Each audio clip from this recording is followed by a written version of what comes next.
So I love Teslas. I seriously do think they are some of the best cars on the road. And I should know because we've had 3 of them. But the car next to me, the car next to me might be the first time an OEM has built a vehicle as good, if not in a lot of ways better, than a Tesla. Hear me out on the new Ioniq 5. The Ioniq 5 is the first ever electric crossover SUV that is truly good looking. Let's be honest, the Tesla Model Y kind of looks like a computer mouse, the Mach-E looks like a Mustang that had too much to eat on Thanksgiving, and the ID4, I don't know, it kind of looks like a shoe. But the Ioniq 5 is retro, it's futuristic at the same time. It's got vibes of 1980s Golf GTI. It's angular, it's muscular, the proportions are perfect. Oh, and I forgot to mention, it's a Hyundai. Absolutely nothing against Hyundai. But let's be honest, if you had told me 15 years ago that Hyundai was gonna come out with this, not a chance I'd believe you. Because let's also be honest, 15 years ago, Hyundai SUVs, they looked like, well, okay, I'd rather drive a mailbox than a 15-year-old Tucson, and yet the Ioniq 5, I mean, it's the best looking SUV maybe ever. I think this looks better than the brand new Range Rover. It looks like a concept car, except this is real, this is it. This is how it's gonna show up at your local Hyundai dealer. Truly incredible. The charge port in the Ioniq 5 is located in the right rear passenger side of the vehicle. Now, when the car is locked, there's no way to access it, but unlock the vehicle, and then you can push in on these 4 little squares, and it will open up, revealing both the level 1 and level 2 AC charging port, as well as the DC fast charging plug. And then to close it, you can push in on a little square there, and it will glide close. You can also do that same procedure on the key, push and hold a button, and it will glide open, push and hold it one more time, and it will close. One more thing, by the way, this little grid of squares here tells you your current battery charge. So you can see right now we've got 1, 2, 3 out of the 4 rows illuminated, so somewhere around 70 or 75% state of charge. One of the coolest optional accessories you can get for the Hyundai Ioniq 5 is a plug that turns your Hyundai into essentially a giant mobile power bank. Now what this is, you plug it in like you'd be charging up your car, but rather than charging up your car, you decharge your car to power other stuff like computers or maybe like a toaster, or if you're tailgating. Very, very cool stuff, and it plugs right in here, so it's kind of a 2-way reversible road on the Ioniq 5. And then in the car, you can actually set a limit as to when to stop decharging the battery. So say like you're at a tailgate, you don't want your battery to go below 20% state of charge. You say, nope, I don't want it to go below 20, and then it will stop giving you access to power from the plug here. The Ioniq 5 does have Hideaway door handles similar to other vehicles on the market. Now to extend them, walk up next to the vehicle with the key in your pocket, push in on the middle of the handle, and then you can grab the handle and enter the vehicle. When you are done driving, get on out, push the middle of the door handle again, and they hide away. You can also do that procedure by using the key, unlock, and lock. The exterior of the Hyundai is out of this world, but naturally, when you step inside, you expect to see some switches out of maybe the Tucson, the Santa Fe, maybe the Veloster even, because of course, this is a major OEM and they have to save costs somewhere, right? No! Absolutely not. This is the craziest part of the Ioniq. It's just as bizarre and futuristic and retro in here as it is on the outside. Really, really amazing, and the gadgets and gizmos in here will blow your mind. The front floor of the Ioniq 5 is entirely flat. And yes, a lot of manufacturers claim this, but there might be a small hump or intrusion. But no, I do mean like entirely flat. You could roll a ball through the middle of this car and it wouldn't be impeded by anything. It's more flat than some online conspiracy theories about the shape of our planet. However, that is just the beginning of the craziness with this load area, because say you've got like a purse or a bag in here and maybe it doesn't quite fit in the spot provided, you can actually pull up on a handle in the center console and shift the whole thing rearward. So not only does this open up more space in the middle, but I mean, it gives you a lot of flexibility on how you want to store your stuff. You've got a cubby here, you've got a giant cubby here, you've got space here. Maybe you want more space for your armrest. Scoot that forward, it's more accessible. Really, really configurable. Now say you're at a charging station waiting for your car to suck up its electrons, and maybe you want to take a nap. Well, you can of course recline the seat like a normal car. You can also move the seat backwards, but how about this? This is really funky. On the driver's side only, there is a footrest. You can actually lift up this footrest just so you have a little bit of kind of under thigh support there. And now you're ready for the ultimate nap as you wait for your Ioniq to charge. The thin headlights in the Ioniq 5 contain these perfectly rectangular blocks, and that kind of is the theme throughout the vehicle. These, I don't want to say Squid Game-like kind of designs, but they are very, very geometric. But these little rectangular blocks are seen throughout, and those are actually the daytime running lights on the vehicle. The steering wheel design in the Ioniq 5 is incredibly unique. Now, first of all, it only has 2 spokes. So it's almost like an old Citroën steering wheel. Okay, those had 1, but you've got tons of space in the top and the bottom portion of the steering wheel, and it actually is pretty comfortable to hold. And then the middle, the airbag, doesn't say Hyundai, it doesn't say Ioniq 5, it's just got more of those little squares, which is kind of funny. Now, on the bottom left portion of the steering wheel, you have a button to change the drive mode. Throughout the middle of the steering wheel, you've got buttons, for example, the cruise control, the lane keeping assist. It also has volume up and down, channel up and down, and those illuminate when you turn the car on. The steering wheel is really one of the coolest parts of the interior and done super, super well. It's just a little odd, it doesn't say Hyundai or Ioniq or anything.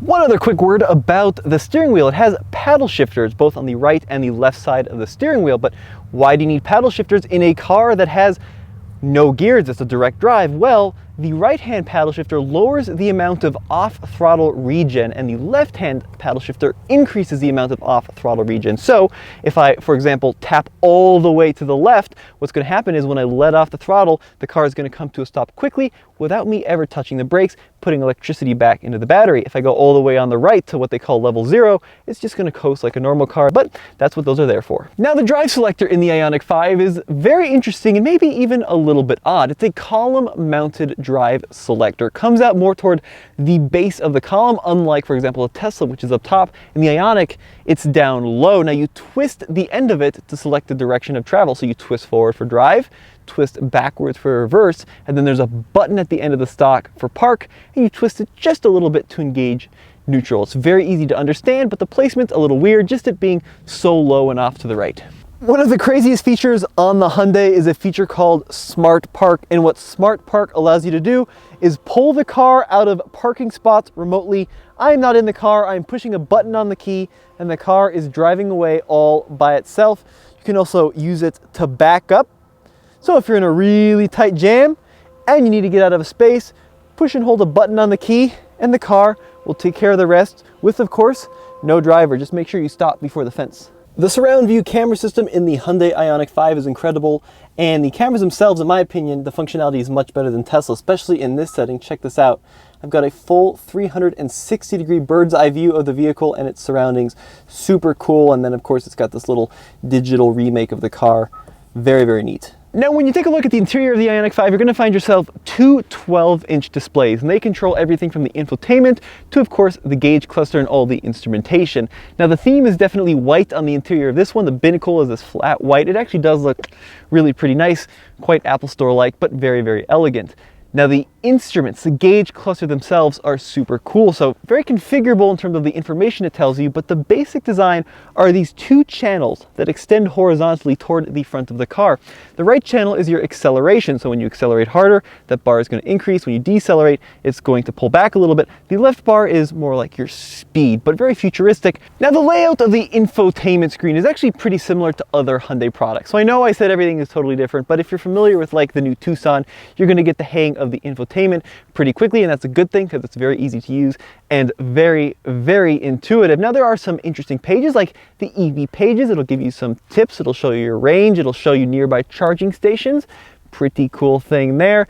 But apart from that, it's got like quiet mode, which plays the speakers only in the front seat so that back passengers like kids can sleep, which is nice. But a very easy to use, easy to understand infotainment screen. One of the best parts about the interior of the Hyundai Ioniq 5 is that even though the vast majority of controls are via the touchscreen display, we do still have some hard buttons below that. So for example, a volume knob and a tune toggle, which is a really big deal in my opinion. I love having both of those being hard controls, something you don't get in the vast majority of cars in this segment. Now, we also have hard-ish controls for the climate control, and I say hard-ish because there are no physical buttons. Instead, we have this kind of little touchscreen display, but of course they don't move, they're always in the same position. Now, one of the interesting things about this display is no hard buttons or switches for heated seats. Instead, you have to click on the warmer selection there. That takes you to this screen, and then in this screen you can actually turn on the heated or the ventilated seats, but you do have to touch warmer first. There's also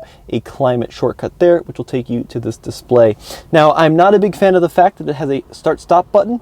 I would much prefer, like a Tesla, just get in and put your foot on the brake, but that's how they implemented that. Now, the back seat in the Ioniq 5 is a pretty simple fare. It is a 5-seat vehicle, so we do have 3 across back here, and lots of room for both knee room and headroom is pretty decent as well, even with this glass roof. And of course, that flat floor theme continues in the rear of the Ioniq 5. Air vents located on the B-pillar, and then this is a pretty high-end spec model, so we do have the sunshades back here as well. And there is even a little bit of seat recline, although not that much if you want to totally lay back in the rear portion of an Ioniq 5. So let's check out the trunk of the Ioniq 5. Now, I could use the key. I can also reach under here, push a little pad, and then it glides open. A fairly standard trunk in this vehicle. We do have a view blocker. Now, one thing worth noting is not quite as much underfloor storage as something like the Tesla. So you lift that up and there really isn't all that much room underneath here, but very usable overall. There are certain areas where I think that the Ioniq 5 does lag behind Tesla, specifically the Model Y, which it directly competes with. For example, it does not have a front trunk. Instead, you lift it up, you've got the 12-volt battery, you've got this big cover that says open. Oh my goodness, I just lied to you. It has, well, a front cubby. That's crazy. I had no idea that was there. Unreal. Okay, so it has a tiny, teeny weeny front trunk, but not very usable compared to the Model Y. Now let's talk Ioniq 5 specs, and stay tuned with me on this one because there are some interesting ones in here. So there are 2 models, the rear wheel drive and the all-wheel drive. This is the all-wheel drive one, so it's got 320 horsepower. Now there's one battery size, 77.4 kilowatt hours, and they said that is usable.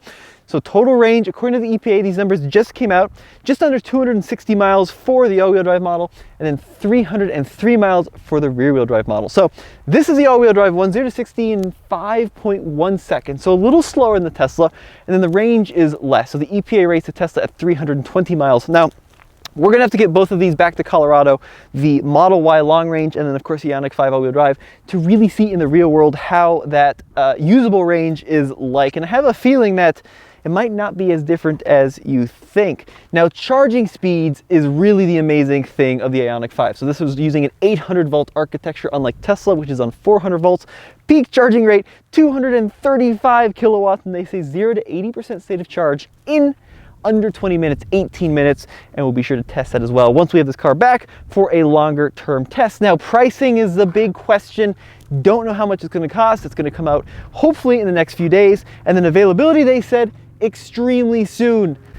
So here's the thing, and this is where the Tesla fanboys are going to come down my neck. I understand that on paper, yes, it is worse than a Model Y long range in a lot of ways. The range is quite significantly less, it's slower, but there's a lot of things that Hyundai brings to the table, such as exceptional build quality, exceptional panel gaps. The interior is amazing, still tons of tech, but far easier to use, in my opinion, than some of the Tesla systems. It also has stuff like standard blind spot monitoring in the mirror. So unlike a Tesla where you have to look in the middle screen and it's kind of weird, this is in a normal place like a normal car, and that is really, really nice to have. It's also extremely well equipped and feels very well assembled. So I really do think that this car is an absolute winner. I'm gonna have a full driving review coming up here shortly. Driving impressions are still embargoed for just a little bit longer. Oh, but come on. This is a cool car. It really, really is a cool car. Super stoked that someone has brought EVs to not only new levels of tech, but also design. It's got the phone integration with the phone as key like you'd find in Tesla. It's got the glass roof. It's got the weird wacky door handles if you want them. But it's, this thing's really, really cool, guys. I'm really excited about this. Let me know what you think in the comment section below. As always, this has been Tommy with the Fastlane Car. Check out tflcar.com for the latest and greatest in new and used car reviews.